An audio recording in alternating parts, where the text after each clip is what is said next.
pa lang ako, tinutukan ko na talaga mag-English kung alam ko lang talaga na makakarating ako dito sa Canada. Pero guys, babaguhin ko yung pag-iisip nyo na yan.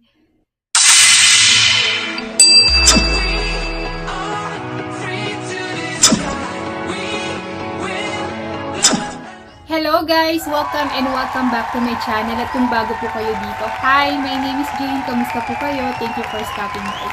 For today's video guys, gusto ko lang pag-usapan natin yung kasi simula nung nag-upload ako about dito sa Canada, yung mga updates dito. May mga nagtatanong kasi sa akin, kasi gusto nila mag-apply. Nagtatanong sila sa akin kung kailangan ba magaling ka mag-English pag nag-apply kayo dito sa Canada.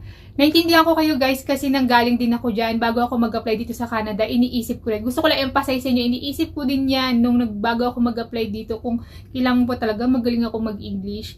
So, isa yan guys. So, for today's video guys, please keep on watching at bibigyan ko kayo ng mga tips at saka advice kung ano yung ginawa ko dito, kung paano ko na-survive. Tingnan nyo, di ba? Nabubulol pa ako. Kung paano ko na-survive yan.